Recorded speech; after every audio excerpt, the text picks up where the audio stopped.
Bapak Ibu, sekali lagi saya akan mengundang kita membaca kitab Maleakhi pasal yang ketiga, ayat yang pertama sampai dengan ayat yang kelima.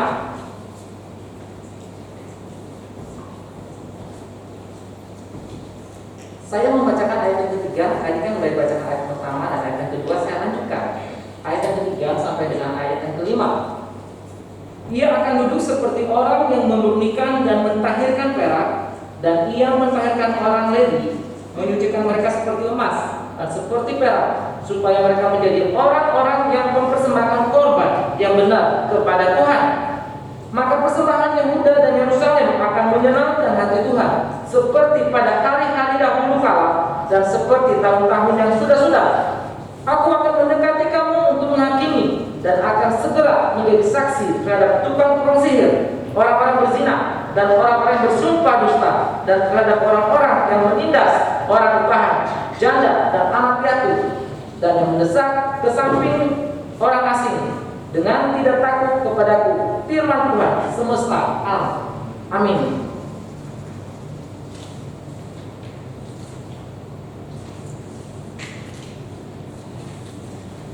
Saudara, kesuksesan tidak akan menjamin seseorang memiliki hubungan yang baik dengan Tuhan. Sekali lagi, kesuksesan tidak akan menjamin seseorang memiliki hubungan yang baik dengan Tuhan. Saya tidak tahu apakah Bapak Ibu setuju dengan pernyataan ini. Kesuksesan tidak akan menjamin seseorang memiliki hubungan yang baik dengan Tuhan. Kesuksesan mungkin sukses dalam usaha, mungkin sukses dalam pekerjaan, mungkin sukses dalam segala hal secara fisik. Namun semuanya ini tidak akan menjamin kita memiliki hubungan yang lebih baik dengan Tuhan. Sejarah telah membuktikan demikian, Bapak Ibu. Kalau kita melihat perjalanan orang Israel, dari sejak orang Israel dibawa keluar dari tanah Mesir menuju tanah perjanjian, mereka bisa melihat secara kasat mata berkat-berkat Tuhan setiap hari. Artinya mereka sukses, mereka tidak perlu bekerja. Tuhan memberi mereka makan, mereka bisa melihat Allah lewat tiang api dan tiang awan. Tetapi apa yang terjadi? Tidak membuat mereka semakin dekat kepada Tuhan, tidak membuat mereka memiliki relasi yang baik dengan Tuhan. Yang terjadi adalah mereka selalu memberontak kepada Tuhan, mereka selalu melawan Tuhan. Jadi kesuksesan tidak akan menjamin seseorang memiliki hubungan yang lebih baik dengan Tuhan. Pada suatu kali Bapak Ibu, dalam grup WA alumni saya,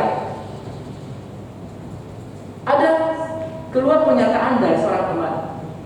Wah, teman-teman udah pada berhasil ya. Teman-teman udah pada berhasil ya. Teman-teman yang sudah merantau udah pada berhasil. Lalu saya balas chat itu. Keberhasilan menurut standar siapa? Sukses menurut standar siapa? Kaya raya kah? Punya rumah yang bagus kah? Punya mobil yang bagus kah? Punya usaha yang bagus kah? Bahkan miliar triliunan pun, apakah itu yang namanya sukses? Kalau itu yang menjadi standar kita, sukses, Bapak Ibu, maka orang Israel bisa dikatakan mereka gagal total. Mereka sukses, tapi Tuhan berkata begini, mereka gagal. Kalau kita melihat sukses berdasarkan physically, berdasarkan apa yang kita lihat secara mata kita, berdasarkan apa yang dicari, apa yang dimiliki oleh orang, maka kita katakan bahwa orang Israel berhasil. Mereka sukses, tapi Tuhan katakan mereka gagal. Kenapa demikian? Bapak Ibu, saya kasih satu ilustrasi lagi. Suatu kali ada seorang pemuda merantau ke kota besar. Dia tidak punya pekerjaan. Lalu dia mencari gereja. Ketika dia mencari gereja, dia beribadah, dia aktif. Di situ dia sharing mengenai, doakan saya sedang mencari pekerjaan. Lalu ada seorang jemaat menawarkan dia sebuah tempat pekerjaan. Puji Tuhan, dia dapat pekerjaan. Minggu depannya dia kesaksian. Puji Tuhan, saya sudah dapat pekerjaan. Luar biasa, Tuhan yang baik. Beberapa tahun kemudian dia berdoa lagi. Tuhan, tolong saya mau dapat posisi yang lebih baik. Tidak lama kemudian dia mendapatkan posisi, dia mendapatkan kedudukan. Minggu depannya dia bersaksi kepada jemaat. Puji Tuhan,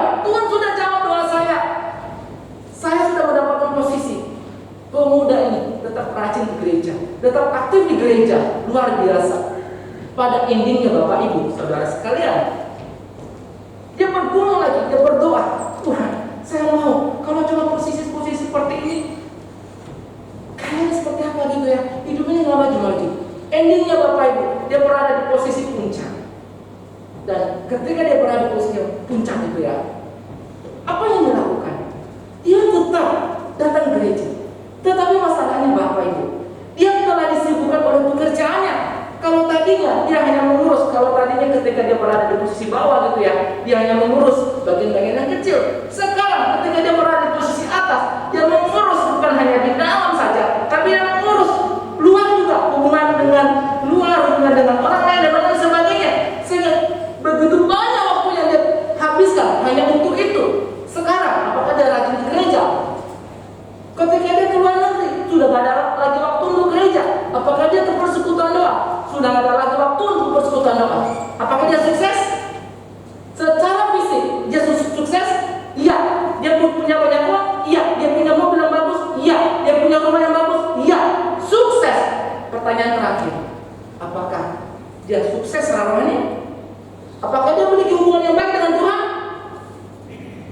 Bapak Ibu, inilah yang terjadi kepada orang Israel pada zaman itu. Pada masa Bani Yahudi, orang-orang Israel ini, surat ini ditulis kepada orang Yehuda, bukan kepada orang Israel secara umum, tapi khusus kepada orang-orang Yehuda. Saudara, kalau kita lihat ya, lihat secara menyeluruh, orang Yehuda ini berhasil dibandingkan dengan orang Israel. Bisa dikatakan gitu ya, bisa dikatakan Tuhan itu lebih sayang, misalnya kalau saya pakai bahasa saya, Tuhan itu lebih sayang kepada orang Yehuda. Kenapa saya katakan demikian? Sedikit saya bicara tentang sejarah.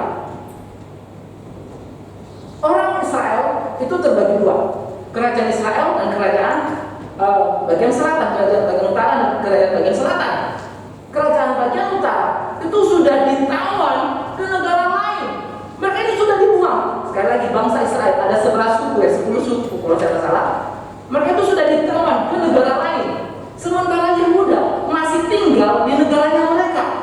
Lalu ada yang mengatakan sekitar beberapa 50 atau sampai 100 tahun kurang lebih, baru kemudian Yehuda menyusul, dibuang oleh Babil, oleh negara yang kecil, keluar. Jadi bangsa Yehuda itu dibuang keluar setelah 100 tahun atau kurang lebih Israel dibuang. Oke, Israel sudah lebih dahulu dibuang, baru Yehuda menyusul dibuang. Lalu Bapak Ibu, ketika mereka berada dalam pembuangan, kehidupan mereka itu gak enak, sulit, sengsara. Bahkan beberapa kali itu mereka mau dibunuh. Salah satu contohnya, Bapak Ibu masih ingat nggak cerita tentang Ratu Esther, Mordekai? Ketika suatu kali orang-orang Israel beribadah kepada Tuhan, mereka tidak diizinkan untuk beribadah kepada Tuhan. Masih ingat cerita Daniel?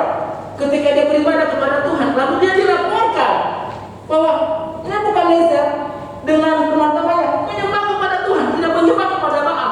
Lalu kemudian mereka dibuang, dipenjara, dimasukin ke dalam gua. Bicara tentang cerita tentang Mordekai tadi, Bapak Ibu, orang-orang Israel itu mau dibunuh secara massal karena mereka beribadah kepada Tuhan. Jadi kehidupan mereka itu tidak enak di tempat pembuangan. Ketika mereka mau dibunuh secara massal, apa yang mereka lakukan? Mereka berdoa, Tuhan tolong kami, selamatkan kami, selamatkan kami. Tuhan jawab doa mereka. Mereka sukses. Tuhan menyelamatkan mereka. Harusnya ketika Tuhan jawab doa mereka, itu membuat kita semakin bertumbuh imannya. Seharusnya seperti itu. Tetapi yang terjadi adalah sebaliknya. Mari kita lihat lagi. Mereka berdoa ketika mereka berada dalam pembuangan. Mereka berdoa, Tuhan, kami mau kembali ke negara kami. Tuhan, kami mau kembali ke negara kami. Kami mau membangun dan suci. Lalu Tuhan jawab doa mereka. Siapa yang disuruh pulang? Israel atau Yehuda? Yehuda. Yehuda disuruh pulang duluan. Bukan Israel, bukan suku-suku yang lain. Lebih duluan Yehuda. Artinya Bapak Ibu, kalau kita lihat ini, saya lihat lebih apa ya? Seperti nggak ada gitu ya. Yehuda lebih akhir dibuang dan kemudian lebih duluan dikembalikan dibandingkan dengan bangsa Israel. Tapi ternyata Bapak Ibu, ketika mereka sampai di negara mereka, di negeri mereka, apa yang mereka lakukan? Seharusnya dengan melihat perbuatan Tuhan yang lebih besar kepada mereka, seharusnya hubungan mereka dengan Tuhan itu semakin lebih baik. Dan ternyata tidak seperti itu. Ternyata tidak seperti itu. Mereka malah semakin berbuat dosa. Maliaki memperlihatkan kepada kita dosa-dosa apa yang mereka lihat, yang mereka perbuat. Pasal pertama ayat 6 sampai 14. Mereka melakukan apa yang jahat di mata Tuhan, seperti mempersembahkan binatang cacat. Pasal 2 ayat 1 sampai 9, pengajaran yang tidak benar dari para imam. Pasal 2 ayat 10 sampai 16, kawin campur dan perceraian. Pasal 3 ayat 6 sampai dengan ayat 12, tidak memberikan persembahan perpuluhan. Pasal 3 ayat 5, ayat 13 sampai dengan ayat 14, dosa-dosa yang lain.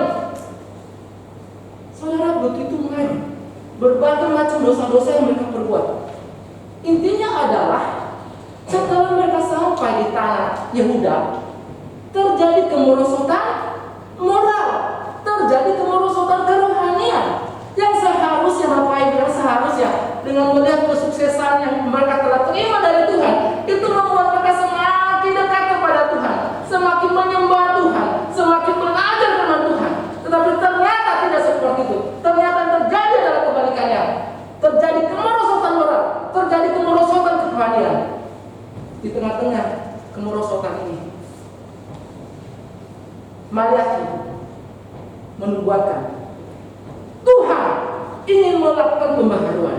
Tuhan ingin melakukan pembaharuan. Mereka telah merosot secara politik. Mereka telah merosot kehidupannya. Kehidupan mereka telah merosot. Lalu pembaharuan dilakukan oleh Tuhan sendiri. Pembaharuan yang sempurna bagi Israel, bagi Yehuda, hanya bisa terjadi jikalau Tuhan sendiri yang datang. Hanya Tuhan yang bisa memperbaiki kerusakan para imam. Hanya Tuhan yang bisa memperbaiki politik yang rusak. Hanya Tuhan yang bisa memperbaiki keluarga yang hancur. Hanya Tuhan yang bisa memperbaiki kehidupan kita. Dan hanya Tuhan juga yang bisa memperbaiki pelayanan kita. Walaupun kita berusaha sekerja keras apapun, kalau Tuhan tidak bekerja, maka semuanya gagal, semuanya sia-sia. Sekali lagi, hanya Tuhan yang bisa memperbaiki semuanya. Hanya Tuhan yang bisa memperbaharui semuanya. Hanya Tuhan yang bisa mereformasi. Maka inilah topik saya tadi, pembaharuan oleh Kristus. Saudara, konteks dari ayat ini sebenarnya ada orang mengatakan bicara dua konteks, yaitu bicara tentang kedatangan Kristus yang pertama kali, dan ada yang mengatakan bicara juga tentang konteks kedatangan Kristus yang kedua kali. Jadi dua-duanya saya mengutip pernyataan Timotito, pendiri dari gereja Gapi ya, Bible Presbyterian ya, di Singapura dan sekaligus FEBC. Dia pernah mengatakan begini, di dalam menafsirkan sesuatu hal, kadang-kala Nabi itu memakai istilah periskop. Periskop itu kalau teleskop dia lurus saja. Misalnya, dia melihat, kita membaca satu ayat, kalau kita menggunakan kacamata teleskop, maka kita melihat kedatangan Kristus hanya pertama kali itu aja.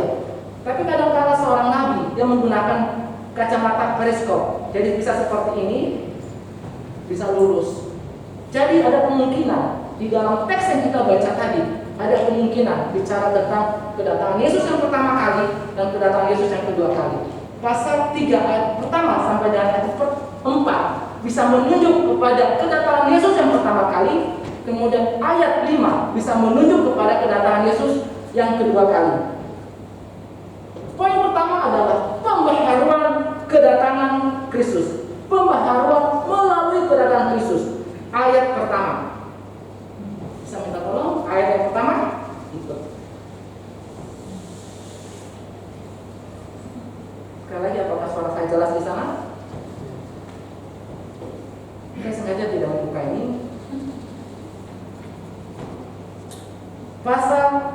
3 ayat pertama.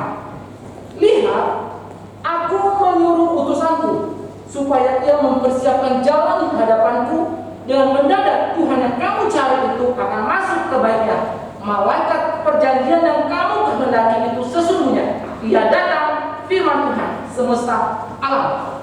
Bapak Ibu, jika kita melihat ayat yang lain, baik di dalam perjanjian lama maupun di dalam perjanjian baru, seperti Yesaya 40 ayat 3 sampai dengan 5, Matius pasal 3 ayat 3, Matius 11 ayat 10, Lukas pasal pertama ayat 76, Lukas pasal 7 ayat 27. Di situ kita diberikan referensi siapa yang dimaksud dengan utusan itu. Kita diberitahu bahwa yang dimaksud dengan utusanku atau my messenger adalah Yohanes Pembaptis. Kristus di sini digambarkan sebagai seorang raja yang didahului oleh utusannya, yaitu Yohanes Pembaptis. Maka ketika Maliaki bicara tentang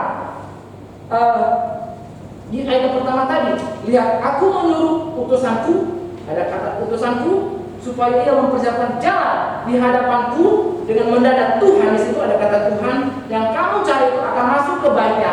Kemudian yang ketiga, malaikat perjanjian yang kamu kehendaki itu sesungguhnya ia datang, firman Tuhan semesta alam. Di situ ada tiga apa namanya subjek apa gitu, objek. Ada 3 subjek di situ. Utusanku, kemudian ada kata Tuhan di situ, kemudian ada kata malaikat perjanjian. Sebutan yang pertama, utusanku, itu menunjuk kepada Yohanes Pembaptis seperti tadi yang terdapat di dalam kitab Yesaya, Matius, dan Lukas. Sebutan yang kedua dan ketiga itu menunjuk kepada Yesus.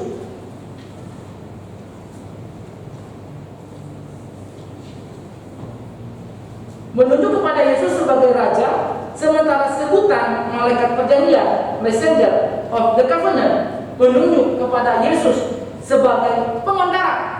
Jadi sebelum Yesus datang untuk yang pertama kali, Tuhan mengutus Yohanes Pembaptis. Pertanyaannya adalah, mengapa Tuhan mengirim Yohanes Pembaptis? Mengapa Tuhan mengirim Yohanes Pembaptis? Ada beberapa alasan. Yang pertama, supaya orang-orang Israel, orang-orang Yehuda bertobat dari dosa-dosa dan kemunafikan agama mereka sebelum Allah datang. Mereka diharapkan supaya bertobat. Jadi Yohanes Pembaptis datang untuk menyerukan pertobatan. Maka tidak mengherankan di dalam perjanjian baru ketika Yohanes datang di padang gurun, dia berteriak, bertobatlah karena kerajaan Allah sudah dekat. Bertobat.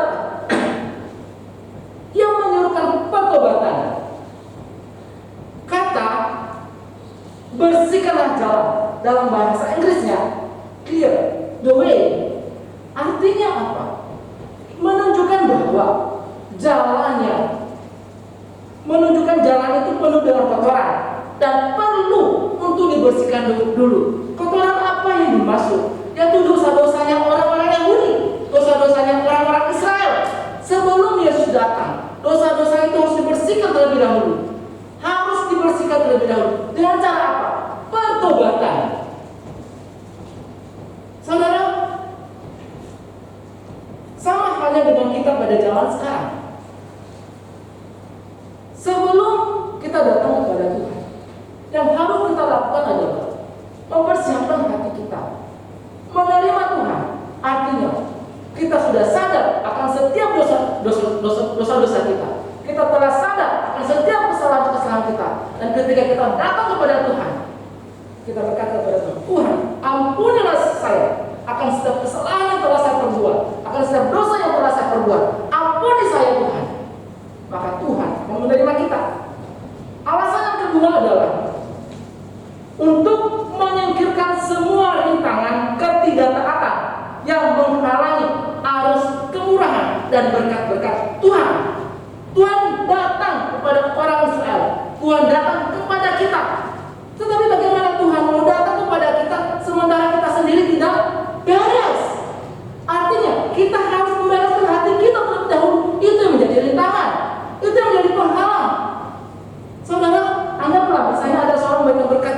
saudara.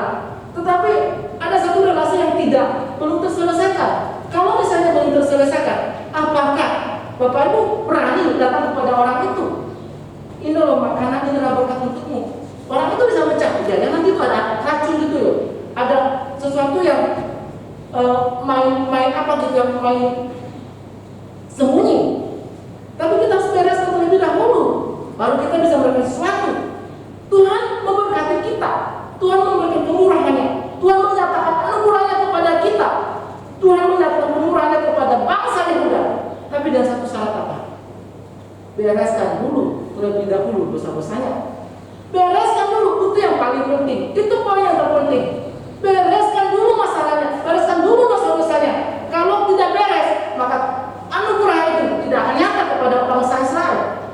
Makanya Yohanes Pembaptis berteriak, bertobatlah, supaya rintangan-rintangan itu bisa tidak ada lagi, sehingga Tuhan datang dan berkat itu nyata kepada orang Israel. Saudara, Tuhan datang, persiapannya hanya seperti itu. Yohanes hanya mempersiapkan jalan.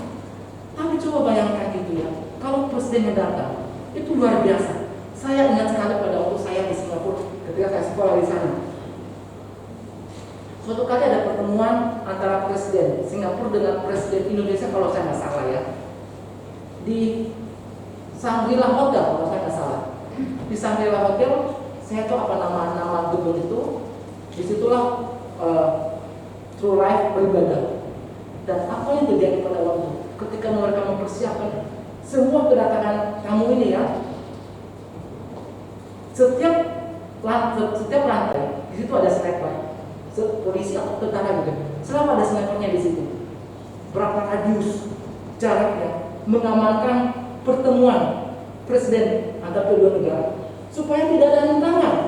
Bapak Ibu bisa bayangkan kalau ada rintangan, pertemuan itu bisa kacau. Sama halnya dengan kedatangan Kristus yang kedua kali, yang pertama kali.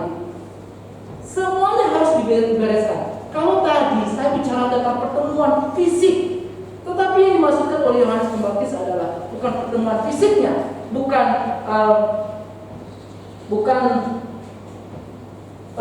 fisiknya gitu ya, tetapi rohanianya. Kita harus membereskan dulu sehingga Tuhan bisa datang. Tuhan bisa datang ke dalam hati kita. Itulah alasan mengapa Yohanes Pembaptis dikirim terlebih dahulu sebelum Yesus datang untuk yang pertama kali. Alasan yang ketiga adalah untuk kembali kepada Tuhan dengan perjanjian, dengan hati yang tulus. Kalau kita melihat, kalau Bapak Ibu membaca Maleakhi, saya yakin bahwa pasal pertama, pasal yang kedua Bapak Ibu sudah belajar gitu ya dari penginjil di tempat ini. Pasal pertama, pasal yang kedua. Kalau kita lihat pasal pertama Bapak Ibu, lebih banyak bicara tentang para imam, para lewi dan seterusnya yang biasanya mereka melayani Tuhan. Tapi Tuhan, mengapa Tuhan menegur mereka? Mengapa Tuhan menegur para pelayan Tuhan? Bukankah mereka setiap saat melayani Tuhan? Apakah itu kurang? Mengapa? Karena dosa-dosa. Karena mereka melayani tidak dengan hati yang tulus. Dan itulah sebabnya Tuhan datang supaya membaharui hati para imam ini, membaharui hati para orang Lewi, supaya mereka bisa melayani Tuhan dengan hati yang tulus. Poin yang kedua, cara pembaharuan Kristus. Yang pertama tadi, pembaharuan melalui Kristus. Yang kedua, caranya seperti apa? Bagaimana cara Tuhan membaharui orang-orang Yehuda? Dan bagaimana juga cara Tuhan membaharui kita pada zaman sekarang? Kita menemukan jawabannya di ayat yang kedua dan ayat yang ketiga. Siapakah yang dapat tahan akan hari kedatangannya? Dan siapakah yang dapat tetap berdiri apabila dia menampakkan diri? Sebab ia seperti api tukang pemurni logam dan seperti sabur tukang penatur. Yang pertama adalah yang Tuhan lakukan adalah memurnikan. Dan yang kedua adalah menyucikan. Kalau ditanya bagaimana cara Kristus membaharui kita, ada dua jawabannya: memurnikan dan yang kedua menyucikan.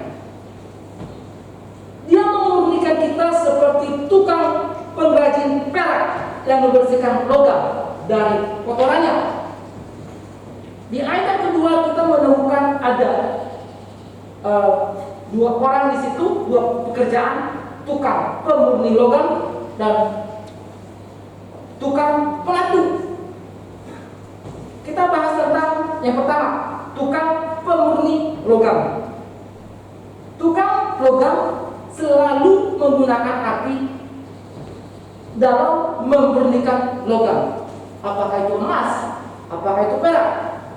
Saat logam dipanaskan Bapak Ibu, maka kotoran itu mengapung ke atas, jadi kelihatan mengapung ke atas. Maka dengan begitu mudah tukang logam itu mengambil, menyingkirkan kotoran itu. Setelah kotoran-kotoran itu diambil dan disingkirkan, maka ini tersisa apa? Logam yang murni. Dan itulah yang Tuhan lakukan kepada kita. Dia mau kita ini menjadi logam yang murni. Bagaimana caranya? Memurnikan kita. Tuhan ingin menyampaikan kepada kita bahwa kita ini adalah orang berdosa. Kita ini adalah orang berdosa yang tidak layak di hadapan Tuhan. Bahkan Yakub yang merupakan anak pilihan Tuhan gitu ya. Tuhan berkata kepada Yakub, "Hai si cacing, Yakub, cacing itu berani nggak Bapak berpegang cacing? Tempat cacing itu di mana itu? Tempat-tempat kotoran. Tempat kotoran, artinya nggak berharga, nggak bernilai. Yakub dianggap seperti itu, yang tidak berharga, yang tidak bernilai, seperti kotoran. Kita tidak lebih daripada Yakub, bahkan Yakub lebih tinggi daripada kita. Kalau Yakub jauh lebih tinggi daripada kita, berarti kita jauh di bawahnya Yakub.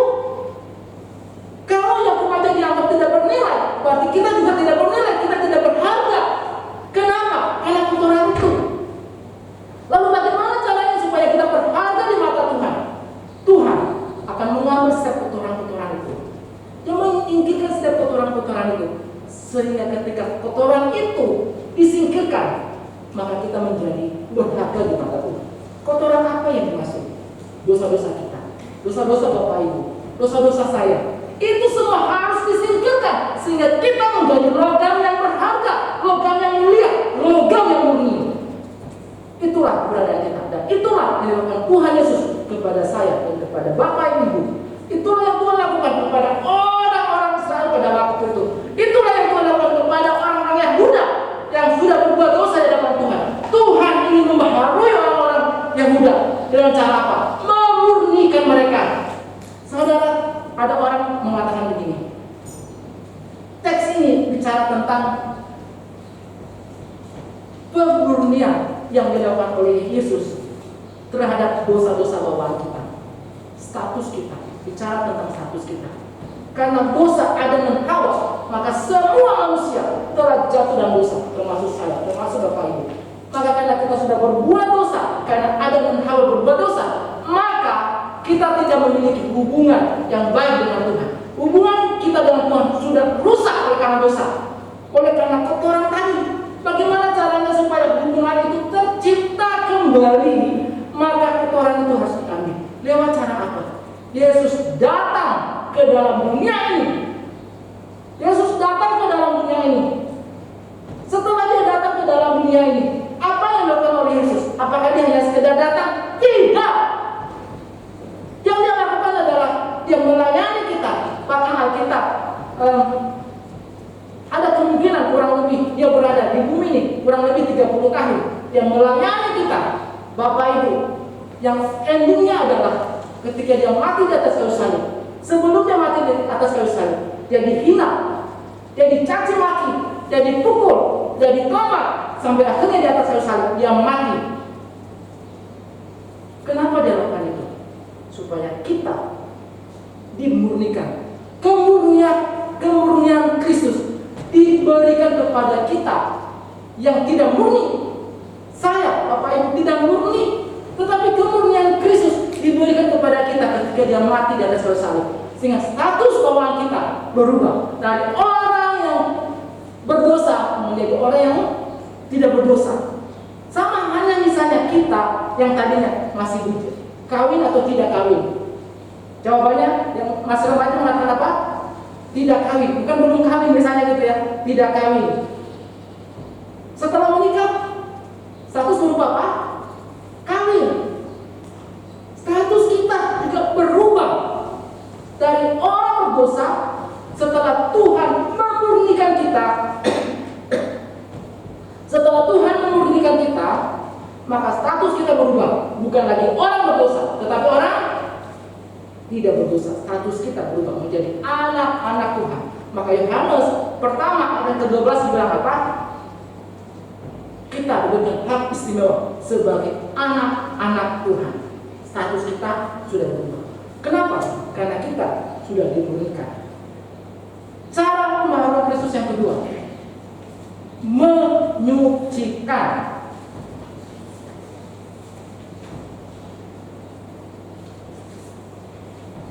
Menyucikan. Dia membersihkan kita seperti seorang tukang penatu yang membersihkan kotoran. Tukang penatu, apa yang tukang penatu?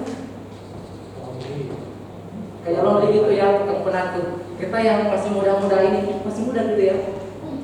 Yang muda-muda ini jarang gitu mendengar kata penatu. Kita sering mendengar bahasa kerennya laundry, tukang penatu. Oke. Bapak Ibu, saya sedikit cerita tentang kejelekan saya sebelum menikah. Tapi jangan ditiru para remaja. Ini benar-benar jelek. Saya ini sebenarnya orangnya kotor. Saya nggak suka bersih-bersih. Bagi saya penampilan itu nggak terlalu penting buat saya. Tapi setelah saya menikah, penampilan bagi istri saya itu begitu penting. Kalau saya khotbah seperti ini, yang penting saya pakai baju udah selesai. Mau ngorok mau apa gitu saya nggak peduli. Itulah saya. Dan lebih parahnya lagi Bapak Ibu, saya malas mencuci pakaian. Itu paling parah. Saya malas mencuci pakaian. Kadang-kadang teman-teman nanti kadang saya bisa pakai baju saya satu baju, saya bisa pakai 2-3 hari. Hemat sabun gitu kan? Hemat sabun. Bapak Ibu, itu kebiasaan jelek. Tetapi setelah saya menikah, nggak boleh sama istri. Jadi baju harus satu kali pakai, taruh di mesin cuci, satu kali pakai, taruh di tempat pakaiannya kotor. Ya begitu demikian, begitu seterusnya. Apa yang ingin saya katakan kepada kita Bapak Ibu? Kotoran itu, saya kasih contoh seperti ini.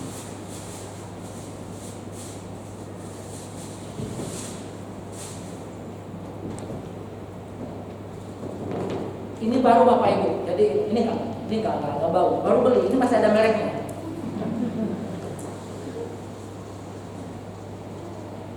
Oke. Ini adalah kaos yang baru saya beli di online. Suara saya kecil, kedengaran di belakang. Ini adalah kaos yang baru saya beli di online.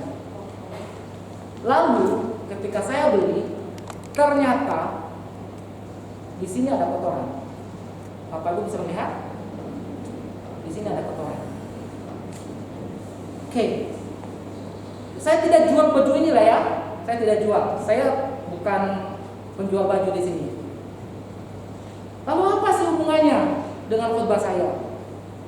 Pakaian, kaos ini dan kotoran adalah dua hal yang berbeda.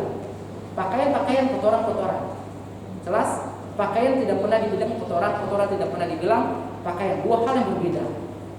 Tetapi ketika kotoran nempel ke sini, maka kotoran atau pakaian menyatu. Jelas? Pakaian dan kotoran menyatu. Menyatunya seperti apa? Misalnya, saya mandi, saya pakai baju ini. Kemanapun saya pergi, maka yang terjadi adalah kotoran ini selalu menyatu dengan baju saya. Orang akan berpikir bahwa saya belum mandi karena ada kotoran. Artinya, kotoran itu menjadi bagian dari pakaian saya. Kotoran itu menjadi bagian dari hidup saya. Lalu bagaimana caranya supaya kotoran ini tidak menjadi bagian dari hidup saya? Bagaimana caranya? dibersihkan. Inilah poin yang kedua. Harus dibersihkan, harus disucikan. Dan inilah digambarkan oleh kita Maliaki kepada kita seperti tukang penatu, sabun tukang penatu. Saya jelaskan sedikit tentang sabun tukang penatu. Saya mau tanya kepada Bapak Ibu, sabun itu diciptakan, ditemukan kira-kira tahun berapa ya? Ada yang tahu?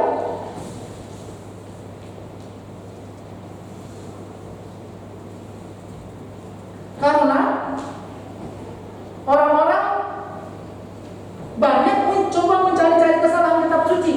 Mereka menganggap ini suatu atau sebagai suatu kesalahan.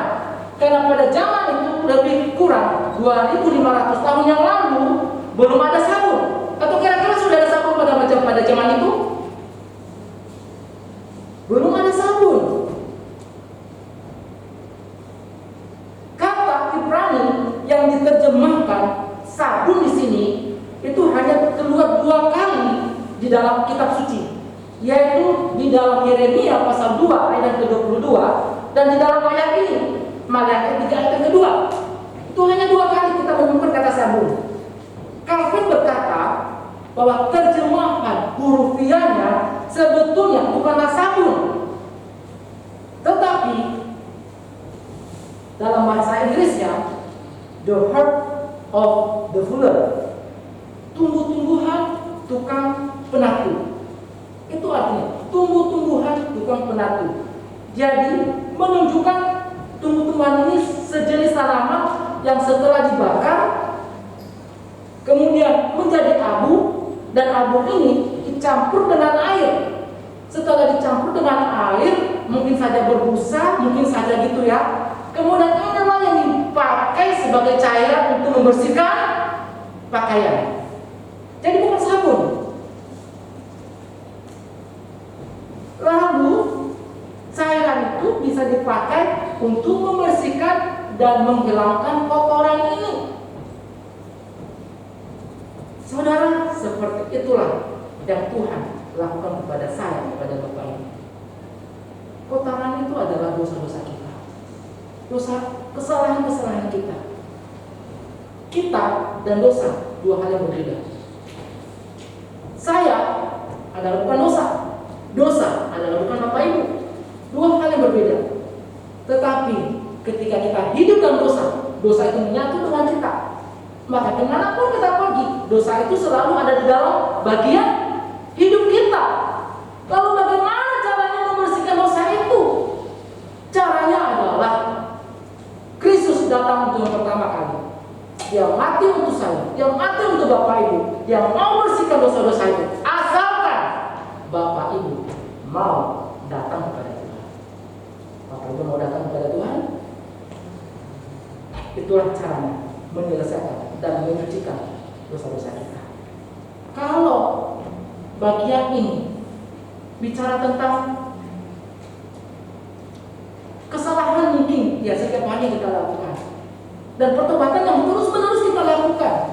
Kalau tadi yang pertama, kalau ini benar gitu ya, kalau ini benar, lebih bicara tentang kepada pemurnian dosa bawaan kita sehingga status kita berubah. Sementara di dalam konteks sabun tukang penatu lebih bicara tentang kebersalahan kita setiap hari, di mana terus-menerus kita bertobat, terus-menerus kita harus datang kepada Tuhan. Seperti baju kita, hari ini kita pakai baju ini kotor. Mungkin secara kasar kata baju saya ini walaupun baru saya ambil dari lemari tadi bersih, tapi setelah saya keluar dari rumah pasti kotor. Bisa saja debu mengenai baju saya kotor. Saya taruh di tempat pakaian kotor, saya ambil baju yang lain, kemudian saya keluar lagi, baju saya itu kotor lagi, dibersihkan lagi, terus menerus seperti itu. Dan itulah yang dituntut dari kita, dari Bapak Ibu, dari saya. Siapa sih yang hidup setiap hari tanpa dosa? Ada? Adakah di tempat ini yang hidup tanpa dosa setiap hari? Saya yakin tidak ada. Hamba Tuhan juga tidak ada seperti itu. Setiap hari kita bisa berdosa, Bapak Ibu.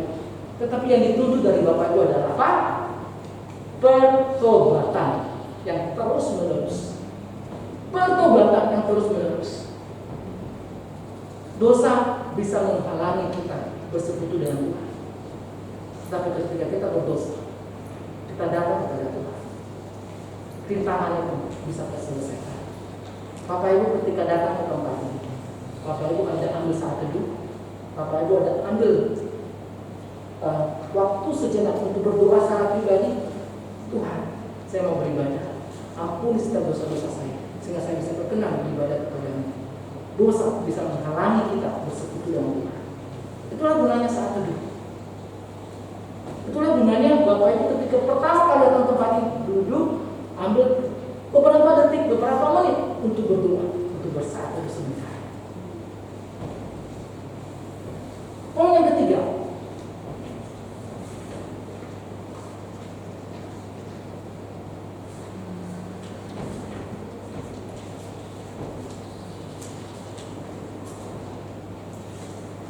tujuan pembaharuan. Kenapa si Kristus membaharui orang Israel?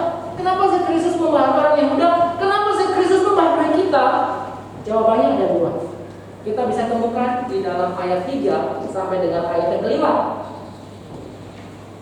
Saya akan baca ayat yang ketiga. Dia akan duduk seperti orang yang memurnikan dan mentahirkan perak, dan ia akan mentahirkan orang Lewi, menyucikan mereka seperti emas dan seperti perak, supaya mereka menjadi orang-orang yang mempersembahkan korban yang benar kepada Tuhan. Ayat 4. Maka persembahan Yehuda dan Yerusalem akan menyenangkan hati Tuhan, seperti pada hari-hari dahulu kala dan seperti tahun-tahun yang sudah-sudah. Oke, di sini ada dua suku yang dicatat di dalam kitab Maliaki tadi, dalam teks yang kita baca. Suku apa saja? Suku Lewi dan suku Yehuda. Oke, kita akan jelaskan dulu. Tadi saya katakan bahwa Maliaki menulis surat ini bukan kepada orang Israel secara keseluruhan, tetapi Maliaki menulis surat ini kepada Yehuda. Maka ada namanya Yehuda. Jelas? Lalu kenapa ada suku Lewi? Oke, dari pasal pertama, kalau Bapak Ibu mengikuti khotbah minggu yang lalu gitu ya, beberapa minggu yang lalu, pasal pertama, pasal yang kedua, di situ kita menemukan para imam yang dari suku Lewi yang melayani Tuhan. Yang artinya Bapak Ibu, artinya para orang-orang Lewi ini adalah para pekerja Tuhan, para pelayan Tuhan, para pemimpin Tuhan, yang saat ini bisa sebagai gembala di sini, bisa sebagai penginjil, bisa sebagai penatua, bisa sebagai para aktivis gereja, bisa sebagai para pengurus di tempat ini. Hari ini juga saya mendengar bahwa ada pemilihan para pengurus. Luar biasa. Bapak Ibu, kalau kita lihat dari pasal pertama, pasal yang kedua, orang-orang Lewi ini sudah terbiasa melayani Tuhan, sudah terbiasa. Saya juga yakin Bapak Ibu yang akan terpilih atau nanti yang akan dipilih gitu ya, sudah terbiasa mungkin ada yang baru. Tapi masalahnya adalah kenapa Tuhan tidak menerima persembahan orang Lewi? Kenapa Tuhan tidak menerima pelayanan mereka? Mengapa Tuhan menyalahkan orang-orang Lewi? Bukankah mereka setiap saat melayani Tuhan? Bukankah mereka bekerja keras di dalam pelayanan? Tapi kenapa Tuhan mengucilkan mereka? Kenapa? Ini penting buat kita Bapak Ibu, karena ke depan kita akan melayani. Tapi pertanyaannya adalah, apakah pelayanan Bapak Ibu berkenan hati Tuhan atau tidak? Ini sangat penting sekali. Sebagai hamba Tuhan di tempat ini, kita bekerja keras, kita memimpin gereja kita, kita mengembalakan gereja kita, para penatua, para pengurus. Sebagai seorang pemain musik, kita main musik. Sebagai seorang pemimpin pujian, kita mimpin pujian. Dan ada banyak macam pelayanan di tempat ini. Pertanyaannya, apakah semuanya itu berkenan hati Tuhan atau tidak? Berkenan hati Tuhan atau tidak?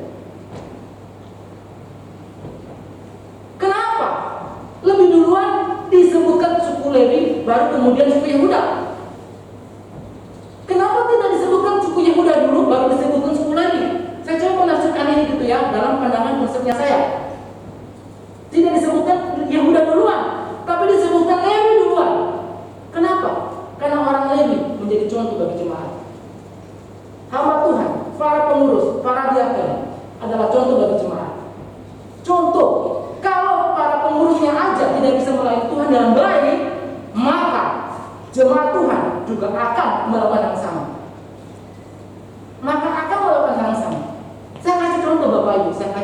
Misalnya, contoh sederhana saja. Mohon Bapak Ibu semua diharapkan memakai masker. Oke. Tapi saya yang memberikan pengumuman, saya tidak menggunakan masker. Sekarang, Bapak Ibu mau menggunakan masker atau tidak? Saya sebagai contoh jelek jadinya kepada jemaat Tuhan. Kenapa suku Lewi diutamakan, dibicarakan lebih dahulu, baru suku Yehuda menyusul? Karena Tuhan ingin mengatakan kepada suku Lewi, kamu itu sebagai pedoman bagi jemaat, jadikan sebagai teladan. Nggak gampang Bapak Ibu, nggak gampang. Saya ingat Bapak Ibu, saya ingat suatu kali di gereja saya, pernah saya diminta, Pak, kita sama-sama dipendetakan. Saya bilang, saya nggak siap Pak. Untuk saat ini saya belum mau, saya belum siap. Nggak gampang untuk memegang posisi itu, nggak gampang sama sekali. Suku Lewi diminta untuk menjadi contoh yang baik kepada jemaat Tuhan. Makanya dibicarakan lebih dahulu, Lewi. Di ayat yang ketiga tadi dikatakan, dia akan duduk seperti orang yang memurnikan dan mentahirkan perak, dan yang mentahirkan orang Lewi, menyucikan mereka seperti emas dan seperti perak, supaya mereka menjadi orang. Apa kalimat selanjutnya? Seperti orang yang, baca sekali lagi sama-sama, seperti orang-orang yang, amin. Itulah yang Tuhan harapkan kepada kita. Jadi Bapak Ibu, hari ini siapapun yang terpilih, Bapak Ibu yang terpilih, jangan tolak. Tapi kalau misalnya merasa tidak yakin, jadi nggak usah. Menurut saya tidak, untuk apa misalnya melayani Tuhan tapi secara terpaksa. Ayo cepet. Bayangkan kalau seorang pengurus ditarik-tarik, efektif ke pelayanan? Enggak efektif, gagal. Tapi kalau ada Bapak Ibu terpilih hari ini, artinya Tuhan memakai Bapak Ibu, menggunakan jemaat untuk memilih Bapak Ibu sebagai pengurus. Berdoa terlebih dahulu sebelum mengambil komitmen ini. Gak gampang Bapak Ibu. Bapak Ibu yang terpilih, para diakon yang sudah terpilih, para hamba Tuhan, adalah orang-orang Lewi yang melayani tempat ini. Tadi Ibu Anglian sempat membacakan tentang pengalamannya 30 tahun melayani. Ada 7 tipe hati yang perlu dimiliki oleh setiap pelayan anggota gereja. Hati yang rendah hati, hati yang menyangkal, hati yang berbelas kasihan, hati yang setia terhadap gereja lokal, hati yang setia, tulus dan jujur, hati yang bertanggung jawab, hati yang berdoa. Ini bagus banget Bapak Ibu, bagus banget. Kalau dilakukan, ini bagus. Tapi ini bisa gagal kalau, sekali lagi, ini bisa gagal kalau tidak ada pembaharuan hati terlebih dahulu. Ini bisa gagal kalau tidak ada pembaharuan hati terlebih dahulu. Ini hanya sekedar teori. Kalau tidak ada pembaharuan oleh Kristus ke hati kita masing-masing, ke hati para orang Lewi, ke hati para pengurus, maka ini hanya sekedar teori. Tadi saya katakan kepada kita, hanya Tuhan yang bisa melakukan ini. Tuhan yang bisa bekerja, Tuhan yang bisa memperbaiki. Dan menjadi bagian kita adalah melakukannya. Dan menjadi bagian Tuhan adalah memperbaiki, memperbaharui. Maka ketujuh poin ini akan terrealisasi.